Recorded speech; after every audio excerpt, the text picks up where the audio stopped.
Non-consentement oblige, c'est la guerre des petits papiers. Je suis Lorelai, bienvenue dans Esclave Horror Story, la sagesse du non-consentement. Et ça sort d'où ce nom, Lorelai ? Avertissement, je ne consens pas à ce qu'on me vole mon travail. Reproduction interdite sans mon accord manuscrit et autographié de ma main à l'encre fraîche. Ils veulent, ils peuvent pas imiter. Je fais du son pour les initier. Les autres aillent tout se faire en l'air. Tu la comprends, tu la prends, tu comprends pas, bah tu la remets. Tout droit réservé et tout droit protégé. Merci de les respecter. Lorelai, je me demande à quoi elle ressemble comme vous tous ici. J'en appelle à votre confiance. Les systèmes du Lorelai sont infaillibles. Aïssan.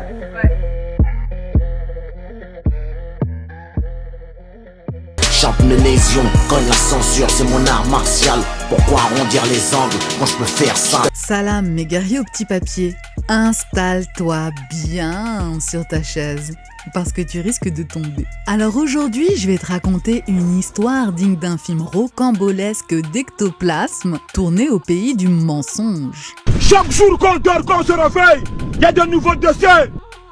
Une petite mise en garde en direction du groupe FDNL et Wheel of True, afin de ne pas te retrouver dans la sauce samouraï si tu suis leurs conseils sortis de nulle part. Et encore moins sortis de leur cerveau. On va voir ensemble ce qu'est un être humain libre avec des valeurs et surtout une colonne vertébrale. Eh bien, dis-toi que c'est pas eux.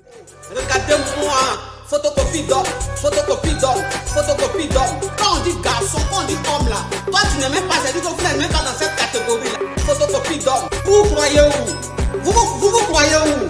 Vous croyez où? Je vais te détailler leur égarement qu'ils proposent et que tout le monde valide, sauf moi et Jérémia, et également David Vincent. C'est que le début, j'entame à peine ma croissance. J'ai rien vu, rien entendu au commissariat, j'utilise que 3 sens. Mais c'est pas tout. J'ai jamais rien dit ouvertement, mais là, je vais bien ouvrir ma bouche qui pique. Si la vérité blesse, c'est pas une bouche que j'ai, c'est un schlass. Et pour finir, je vais faire le SAV de la FDNL. J'ai recueilli soigneusement la réclamation de la part de l'une de leurs abonnés. Tu le sais, y a des vérités pas bonnes à dire. Bon allez, c'est parti, on commence maintenant. On connaît les enculés, on connaît les teutrés. Ceux qui rigolent de la chute, qui sont pas là pour le progrès. La genèse.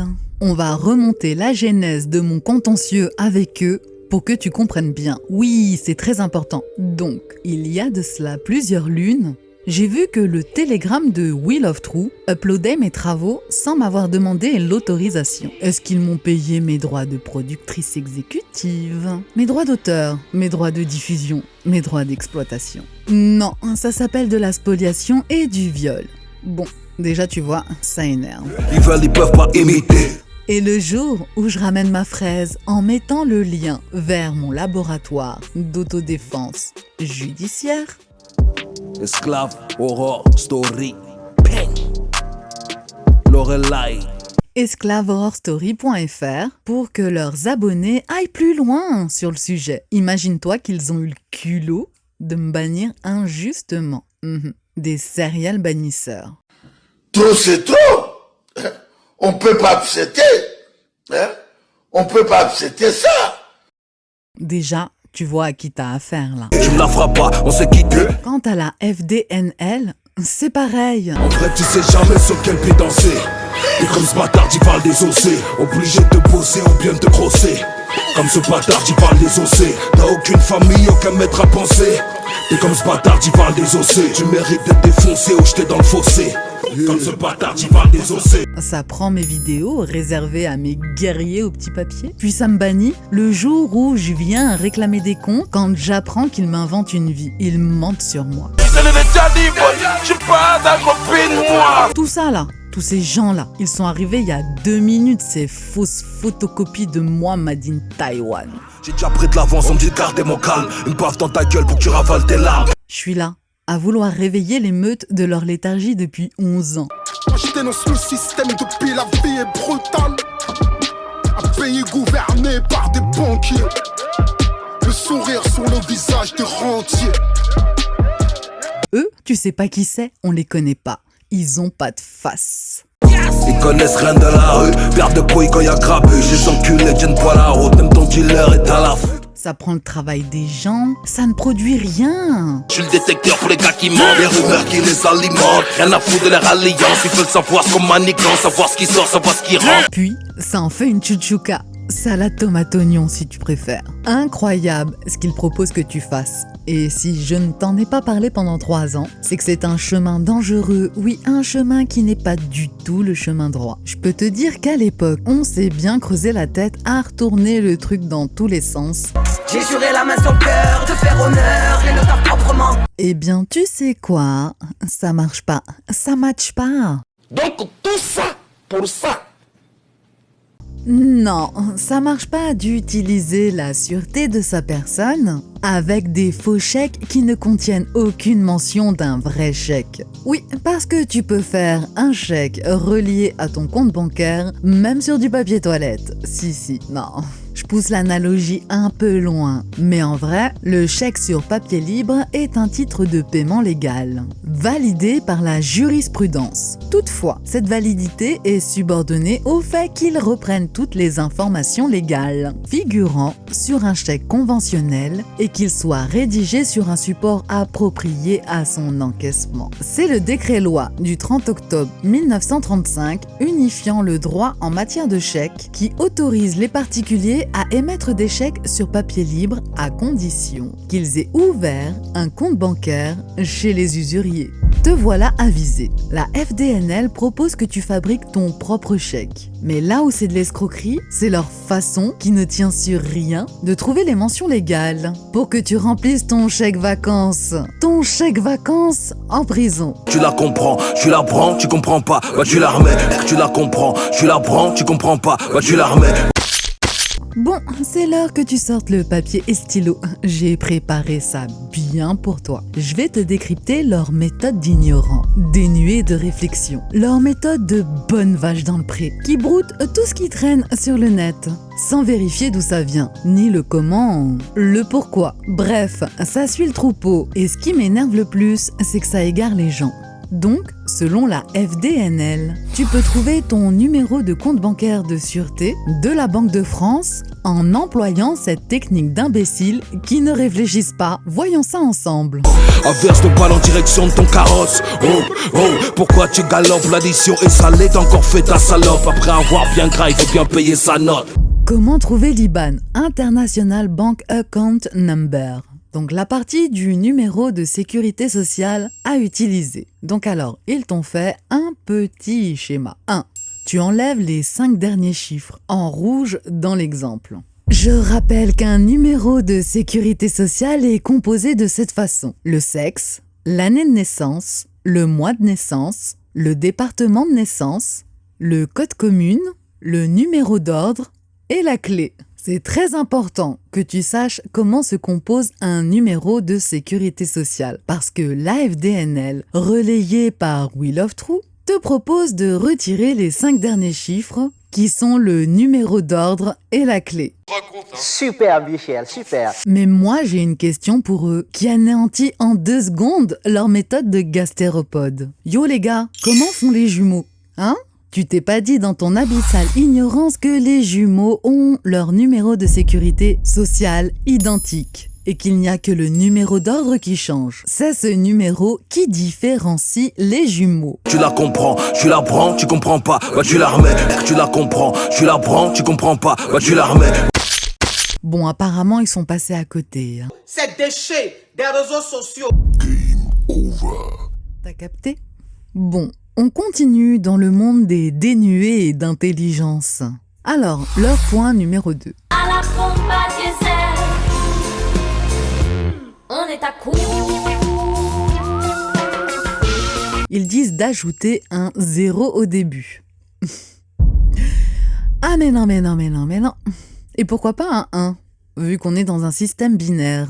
Moi, j'aimerais savoir d'où ça sort. Tu mets un 0 devant. Quelle est l'explication? J'aimerais comprendre. Donc, après, ils te disent que si tu les suis, tu obtiens ton numéro de compte à 11 chiffres à utiliser pour trouver la clé de l'IBAN. Donc, Donc c'est pas fini encore leur travail d'amateur. Maintenant, il faut que tu trouves ta clé IBAN. C'est ta clé de vérification. Comment trouver la clé de l'IBAN de ton compte d'escroc? Ils te disent d'aller sur un moteur de recherche d'IBAN. Une fois la clé générée automatiquement, te voilà prêt pour envoyer tes chèques d'escroc. Non, moi je dis non consentement oblige. Non consentement oblige, mon frère, y'a rien à faire. Parce que si tu envoies ton petit chèque pour décharger tes dettes publiques en utilisant un RIB qui existe bien, mais dont lequel la Banque de France ne t'a pas signifié que c'est bien le tien, hein? Quant à celui qui recevra ton chèque en carton, issu de la collection de ses égarés, je pense qu'il y a de fortes probabilités qu'il se retourne contre toi pour tentative d'escroquerie. Et si en plus l'enquête remonte jusqu'à leur réseau, ce sera une tentative d'escroquerie en bande organisée. T'es sûr que t'as pas déjà assez de problèmes comme ça pour te mettre dans d'autres problèmes? On connaît leur flow, quand l'État parle au proc, on sait déjà qui sort, qui va rester dans le trou. Moi, je te fais une mise en garde. Je te dis, fais pas ça. Et comme je te l'ai dit, on a cogité longtemps sur ce sujet. Et plusieurs cerveaux valent mieux qu'un. Tu comprends pas notre dièse, on t'ouvre le crâne. Je pourrais t'attendre des heures comme Vassili à Stalingrad. J'ai eu une conversation privée que je vais te faire écouter tout de suite, afin que tu captes bien pourquoi ça marche pas. Cette conversation, je l'ai eue avec David Vincent le jeudi 11 avril 2019. Il m'a expliqué comment, informatiquement parlant, pourquoi ça ne tient pas. Ouais, donc je te disais, le bit de contrôle, en fait, donc tu as rentré donc, le numéro de la Banque de France, donc 3001. Tu as mis derrière ton numéro de sécurité sociale. Donc j'imagine, moi ce numéro il me fait tilt parce que je vois que date de naissance, tu piles un numéro. C'est drôle parce que moi j'ai la même chose sur mon acte de naissance, mon certificat de naissance. J'ai mon certificat de naissance porte le numéro 300, je ne sais plus combien. Donc ça ne m'étonne pas que tu veux que date de naissance plus le numéro soit lié, on va dire, au numéro de sécurité sociale. Ça vraiment, ça me choque ça. Qu'ensuite tu obtiennes dans ce système de vérification du code IBAN, de génération plutôt de code IBAN, que tu obtiennes la clé 60. La clé 60, elle a été générée sur la base d'un algorithme qui calcule en fait les différents chiffres qui précèdent, qui permet en fait, lorsque on a un numéro qui manque, qu'on n'arrive pas à voir correctement, parce qu'à l'époque, quand ça a été inventé, c'est parce que les machines à écrire n'utilisaient pas toute la même police d'écriture. On pouvait confondre des fois le 0 avec le O, on confondait des fois le L avec le I, etc. Donc, il a été inventé cette notion de bit de parité. Et aujourd'hui, c'est très fréquent sur tous les numéros qui sont générés, sécurité sociale, code bancaire, numéro, enfin tout ce que tu veux. C'est très souvent comme ça que c'est utilisé. C'est que ben voilà, on a une série de chiffres et de lettres. Et puis on va calculer un bit de parité, ce qui veut dire que si au niveau si le chiffre qu'on voit devant nous, il y a une erreur, on va pouvoir recalculer le chiffre, la string, en fait on appelle ça en informatique, une chaîne de caractères. On va pouvoir recalculer la chaîne de caractères pour retrouver l'erreur dans la chaîne de caractères en disant, ah bah tiens, c'est ce numéro-là, ou ce chiffre-là qui est faux, qui devrait être celui-ci ou celui-là. Ça a servi le système de contrôle de parité. Donc le chiffre 60 que tu as obtenu, il sert justement de bit de contrôle. Ça ne choque pas, parce que ça en informatique, on l'utilise tous les jours, tout le temps. En fait, on ne se rend même plus compte qu'on l'utilise. C'est dans l'ordinateur, quand il communique avec un autre, tous les petits paquets qui passent sur le réseau, une série de paquets qui partent, et tu as toujours dans chaque paquet, tu as ce qu'on appelle le bit de contrôle, le bit de parité. Ça veut dire que l'ordinateur qui reçoit est capable de calculer toute la chaîne de caractères qu'il a reçue pour vérifier sur la base du bit de parité qui correspond donc à toute cette chaîne de caractères. Pour le bit de parité, il recontrôle toute la chaîne qu'il y a derrière, et s'il obtient bien le même bit de parité, alors à ce moment-là, il sait que la chaîne de caractères qu'il a reçue est correcte. Si elle n'est pas correcte, il demande à l'autre ordinateur qui lui a envoyé le paquet.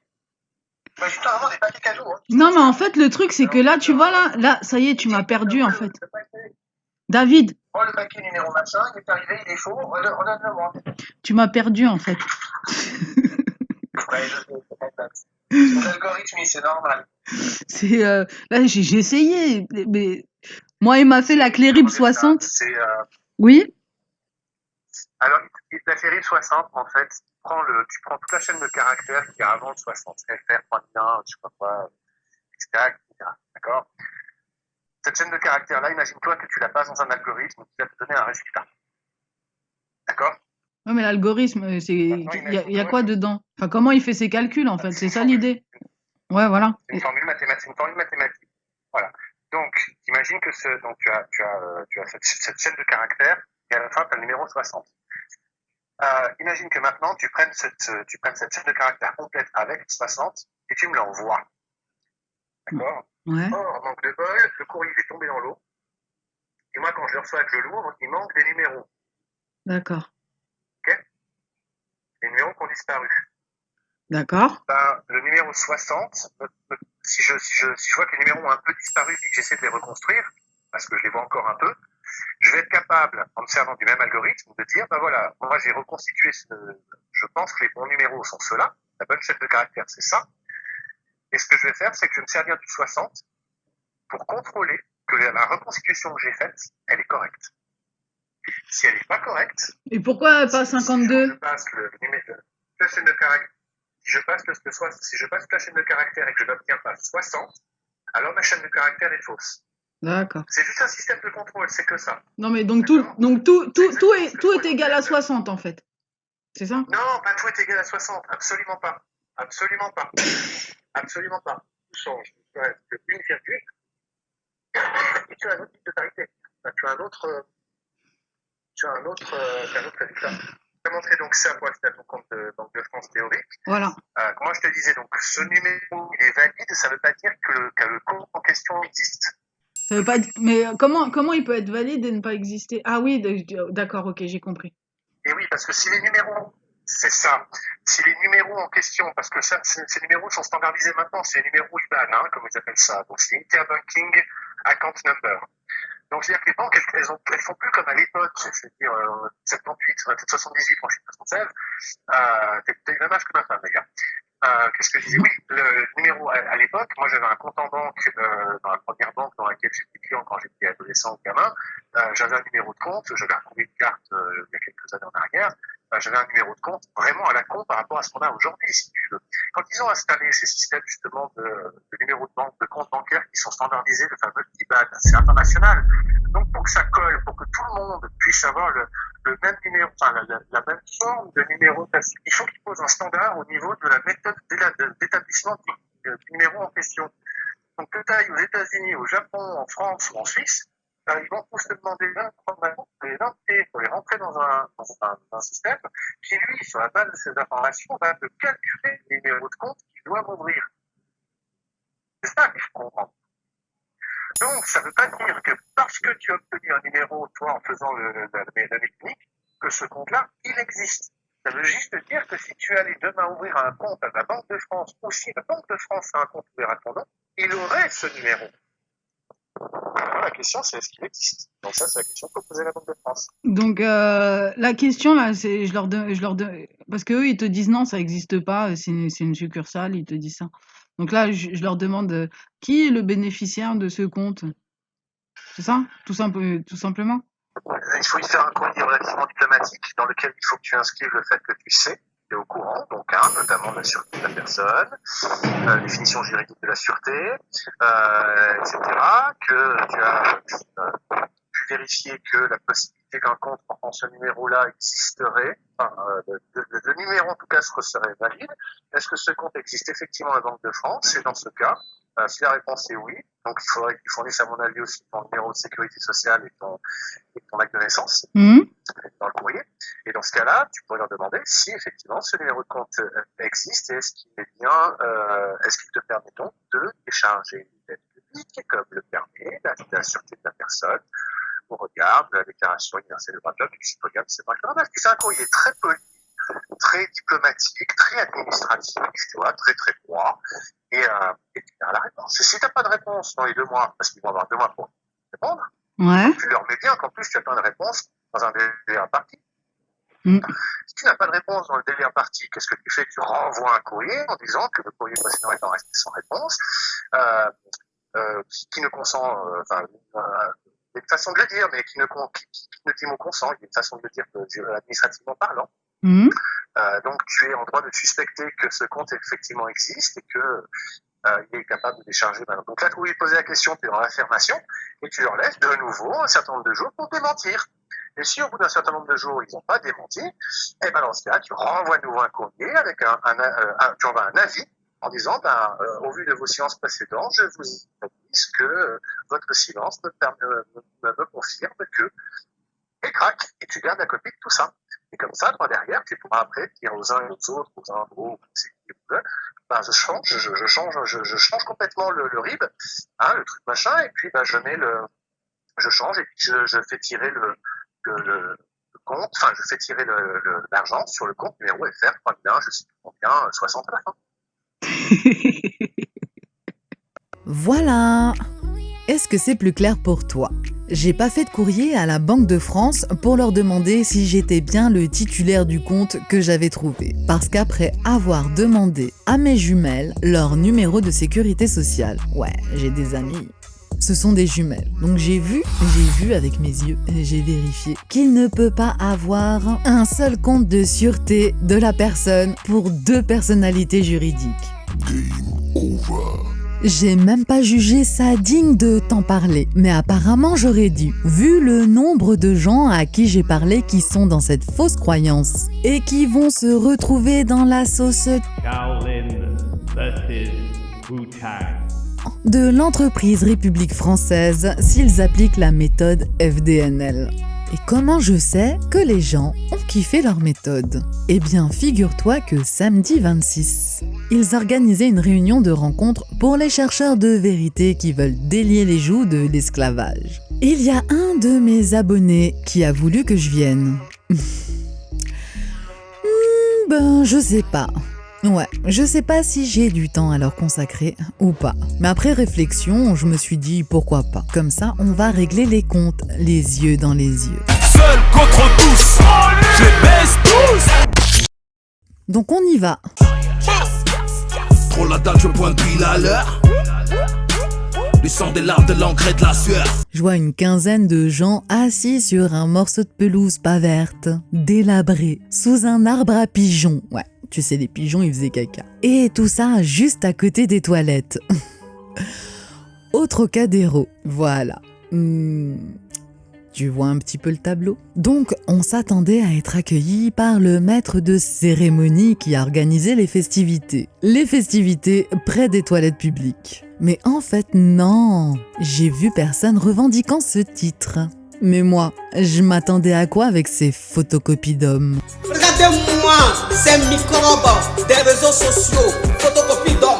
Bloquez ça vite fait, ces déchets des réseaux sociaux. Bloquez ça vite fait, des personnes même qui sont perdues, des personnes qui sont dans le néant. Bloquez ça vite fait, eux ils sont dans le néant, Ça veut dire que toi tu es néant, tu fais pas partie même de la population, parce que tu sers à rien, La FDNL n'assume même pas qui ils sont. Et après, ça te dit être un être humain libre parce qu'en fait, l'admin ou ses représentants étaient bien là. On a affaire à des menteurs. Et comment traite-t-on les menteurs? Mytho, c'est de salir ton âme. Mytho, c'est pour ça que tu te condamnes. Mytho, en disant que tu ne crains pas les flammes. Mytho, enfin n'as-tu rien dans le crâne. J'aime pas les hypocrites, mythomanes et parano. Eh bien, celui qui ment une fois, son témoignage n'est plus jamais accepté. Sauf s'il se repent.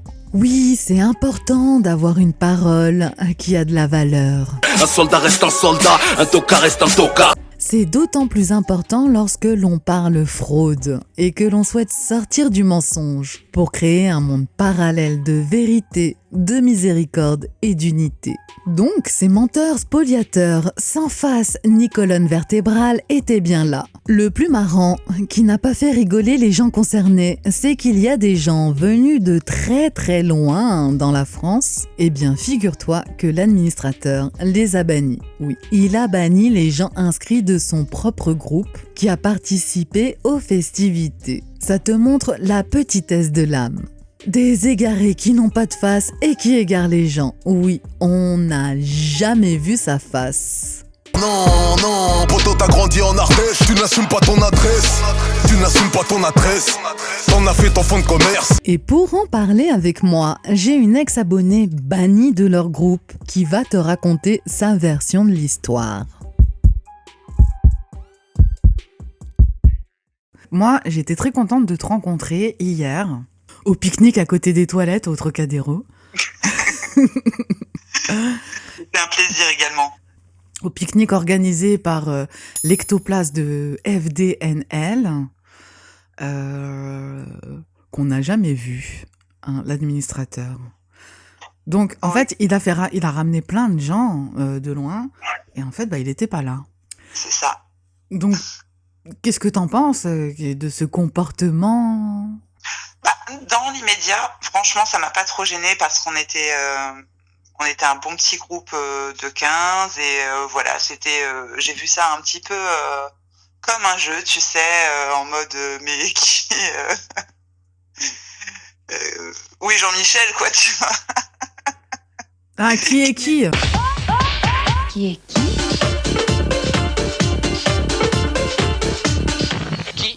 qui ? Voilà, qui est qui ? Alors, a-t-il des lunettes ? A-t-il un chapeau ? A-t-il une moustache ? Qui est qui ? Oh, et puis après, tu fais clac, clac. Ah, bon, c'était non, Tom. Après, dans l'absolu, moi, si tu veux, j'étais contente d'être là, de voir du monde, de se rencontrer.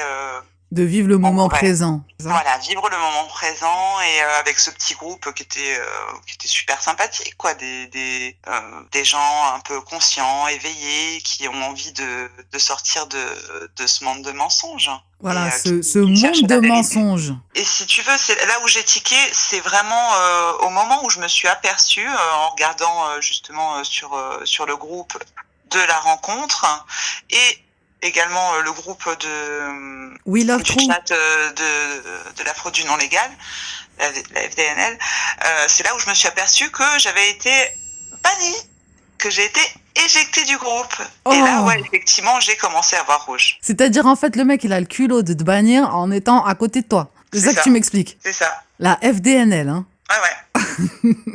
Mais je t'avoue qu'il n'y a pas que justement, il y a d'autres groupes, notamment Réflexion. Attends, c'est quoi déjà ? Non, mais c'est pas grave, on va pas leur faire de la pub quand même. Donc, ouais, s'il est admin à tous ces trucs d'égarés, d'égarements, d'égareurs. Ouais. Donc non, mais je crois que t'as pas été la seule en fait, parce qu'il y a eu d'autres réclamations derrière, des gens qui étaient là, qui étaient venus, avec qui on a sympathisé et qui ont dit que... oui, sur le groupe qu'on a constitué effectivement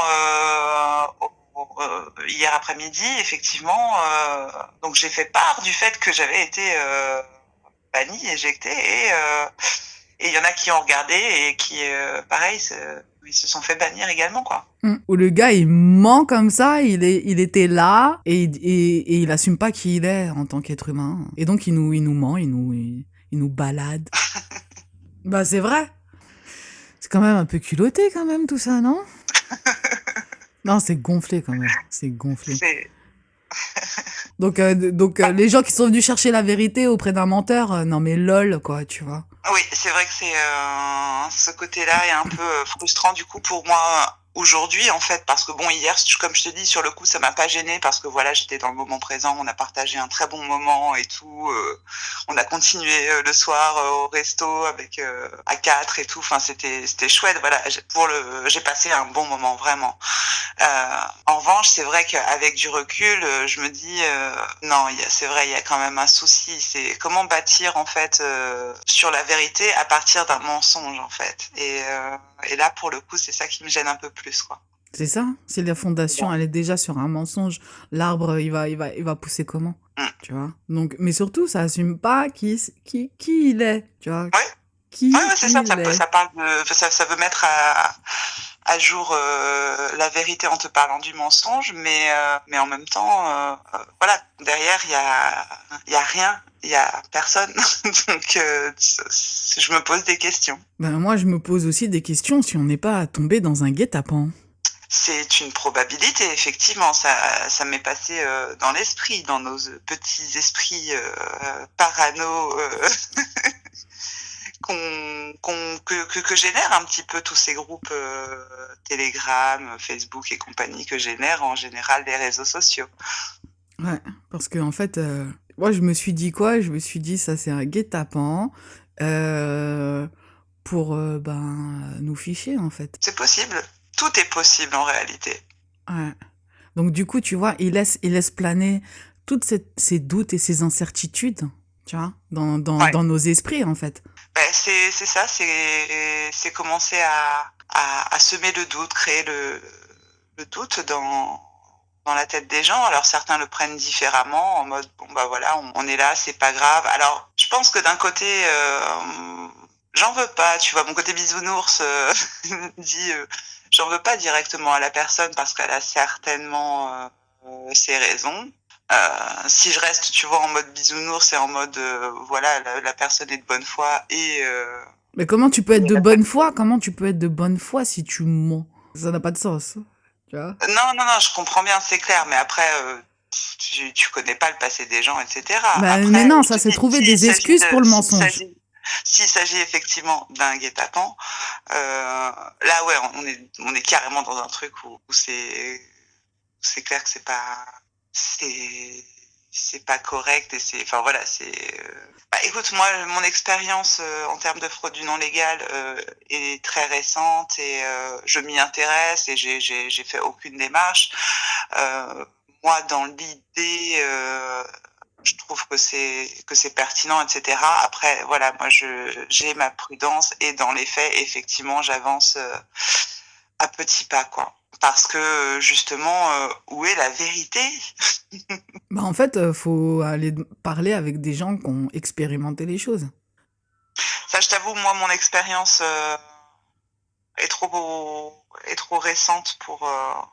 Justement, c'est tellement quand on met le nez dans la fraude du non légal, c'est tellement compliqué que je t'avoue, mon côté qui déteste. Tout ce qui est administratif, etc. fait oh là là. Ah, t'es phobique? Toi aussi, t'as la phobie administrative. Tu sais que c'est une maladie qui a été déclarée par un ministre, hein, je me souviens plus lequel, qui déclarait pas ses impôts. Ah oui. Il a dit je suis phobique administratif. Oui, donc non mais je comprends, c'est chiant, les papiers, tout ça. Moi aussi, ça me prend la tête. Moi, je fais les choses que quand je suis énervée. Donc. Ouais, voilà, mais t'as expérimenté le truc quand même. Ouais, parce que je voulais savoir. Je me disais, ouais, c'est extraordinaire quand même. Ouais. La majorité des gens qui étaient là, sont des gens de bonne volonté, des chercheurs de vérité, et c'est ça que je retiendrai. Ouais. Même si l'enfoiré, j'aimerais bien le débusquer quand même. Voilà, moi j'étais venue pour demander des comptes. Hein? J'ai eu le droit on n'a pas vu sa face, tu vois, des gens qui n'ont pas de face. Non mais quand même, tu vois, là, tu cherches la vérité avec des gens qui n'ont pas de face. Mais tu vois, interroge-toi après, dis-toi, est-ce que vraiment, tu vois, je devrais écouter des menteurs qui n'assument même pas qui ils sont et ce qu'ils font. Écoute, c'est pas quelques pommes pourries qui vous cassent les likes. Game over. Tu as ton libre arbitre, donc tu peux continuer à suivre leurs bêtises. Et le coup du faux chèque. Aïe aïe aïe, je suis sûre que si je mets mon nez dans leurs publications, c'est un égarement parmi tant d'autres. Donc, après, viens pas dire que je t'avais pas mis en garde contre eux et leurs pratiques problématiques. L'ignorance tue. Oui, l'ignorance tue. Ce n'est pas que mon slogan, c'est la vérité. Donc, c'est pourquoi je te donne rendez-vous dans mon laboratoire d'autodéfense judiciaire. esclavehorrorstory.fr. C'est la sagesse du non-consentement.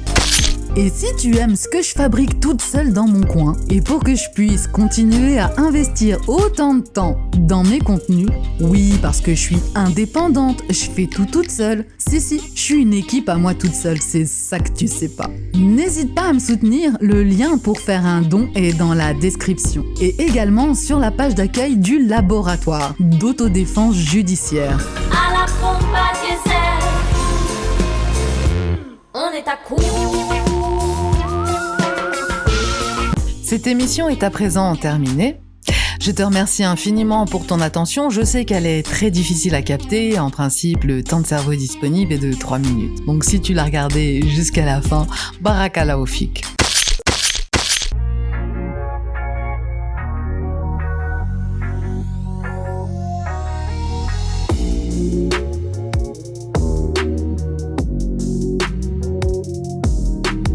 Le cœur du système de Lorelai est un être humain. Article 1 du Code civil et sa version intouchable du 15 mars 1803. Les lois sont exécutoires sur tout le territoire français en vertu de la promulgation qui en est faite par le roi. Dans le fion, je vise la tombe de Bonaparte. Cagoulé ganté, on rentre à 15 dans ton appart. Je viens de sortir du style, saute à la gorge, donne pas la patte. On est peu pour qui ça pèse job, on est plein pour qui ça tape. Je rappe toujours comme si j'avais rien, vu que j'ai rien, je continue le rap. 95 banlieue nord, frère, t'as reconnu leur force de frappe. Y'a plus de droit donc y'a plus de règles. En temps de crise, les vaches sont maigres. Sale temps pour un nègre, les révolutions rendent intègre. Ça promulgue des lois pour le peuple sans consentement. Sans culotte contre col blanc, du sang dès la première manche. Y'a pas de loi, tu veux que j'écoute qui? Même le code civil est falche. Je prends la colombe avec ma hache, brasée, j'allume avec mon flash. J'ai pas tourné la page, dissident depuis mon plus jeune âge. Les faux sont en cage, mais y'a plus de frères qui sont en marche. Confinés depuis le Covid. Mes couilles, j'y dehors avec mes convives. Gardez vos muselières, laissez les gens vivre. De décembre à janvier, je gamberge sur des trucs bizarres. Je suis sorti du blizzard, l'article 1 dans le viseur. Je suis un loup parmi les moutons qui veut réveiller les meutes. Pas de retour une fois que c'est vomi, je suis déjà pareil pour les meutes. J'entends les sirènes mais je n'ai rien à cirer. Je connais leurs sirènes, 120, 015, 011 admirés. Plus de leur ligne de mire, même vivant on est tous morts. Ça fait un bail que tous mentent, 2021 faut tous moque. Yes. Non, consentement oblige mon frère, y'a rien à faire. Quand la parole se meurt, article 1, on va se les faire. Trempé jusqu'au cou dans des trucs sont des sales affaires. J'écoute pas leur story, j'attends pas le prochain nouvel ère. Non, consentement oblige mon frère, y'a rien à faire. Quand la parole se meurt, article 1, on va se les faire. Trempé jusqu'au cou dans des trucs sont des sales affaires. J'écoute pas leur story, j'attends pas le prochain nouvel ère. Yeah. Ah. J'attends pas le prochain nouvel ère. Mr. Tekel, Esclave, Horror, Story, Peng, Lorelai. Et oui, je vous l'avais dit, article 1 du Code civil, pas de roi, pas de loi.